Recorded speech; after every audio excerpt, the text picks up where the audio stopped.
ma jàpp ne situation presse ci réew mi lañu war a seetaat maanaam ñoom waaw presse bi dañu dépendant te xamuñu ko dañu dépendant woon te xamuñu ko xam nga presse sénégalaise ci ay politiciens ak ay hommes d'affaires quelques hommes d'affaires yu bëriwuñ ci affaire sax mais politiciens yi ñoo ci ëpp gis nga presse après 2000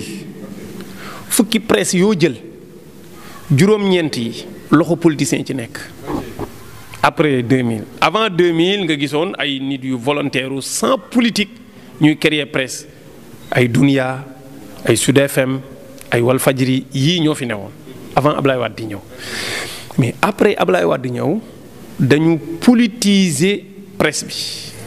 ndax dafa commencé ku nekk di ubbi sa presse parce que ubbi nañu rajo yi liberté xam nga Ablaye Wade dafa ñëw ubbi liberté rajo yi ñëw télé yi ñëw te rajo ak télé xaalis a koy def te boobu jamono politiciens yi ñoo yor xaalis bi léegi nag benn ku ci ubbiwul rajo ubbiwoo télé da ngay associé ku koy ubbi nga financé ko léegi nag politiciens yi bu ñu ci defee seen alal wala ñu ñëw associé ci affaire bi ala kulli xaal ligne éditoriale bi dafay saf politique gu waa jooju ala kulli xaal bien sûr. waaw mais yow Baye Cheikh nan nga mën a imaginer ab nguur bu fi nekkoon ñu koy tuumaal ne dafa jënd presse bi xaw ma dëgg la xaw ma du dëgg ñu koy tuumaal ne daa jënd presse bi nguur gi daanu 3 mois après presse boobu daanu loolu xel mënu ko nag. waaw coïncidence boobu nag wolof day wax ne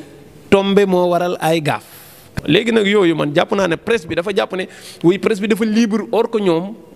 libre ñu sëriñ bi presse bu libre amul Sénégal ah presse bi yëpp tout parce que ki ne ci ginnaaw ngay xool lu dul presse boo xam ne ki ko jiite du homme politique mais bépp presse boo xam ne homme politique mi ngi ci ginnaaw libreul parce que ligne éditoriale am dañ koy contrôler day dépendre ci patron heure boo génnee lu ko naqari yow mi ko génne xamal ne say fan bareetul dañ lay rëddal ne lii du fi jàll rajo bi lii du fi jàll télé bi lii du fi jàll non dañ lay génne dañ génne soo dëgëree bopp dañ lay génne nga dem sa yoon c'est-à-dire kon liberté bi presse bi am na liberté loolu dañ ko war a seetaat sans départ ban presse bu dépendre ci benn homme d'affaires wala benn politicien bu daanu da ngay daanu journaliste bi bu dee dafa dem signer ay convention ak ay société politique société boo xam ne ki ko jiite politicien la mu di la dicter yi nga koy jàllaleel mais politicien boobu bis bu mënatul yooyu day am problème c'est-à-dire ba léegi.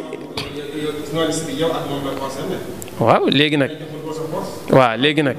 journaliste boobu nga xam ne dafa dem signer convention ak benn société entreprise benn homme d'affaires moo xam wala mu fexe ba mu jëndal ko ba mu defal ko sponsor homme d'affaires boobu wala politicien boobu bis bu amee problème bi dafay répercuté wu ci rajo bi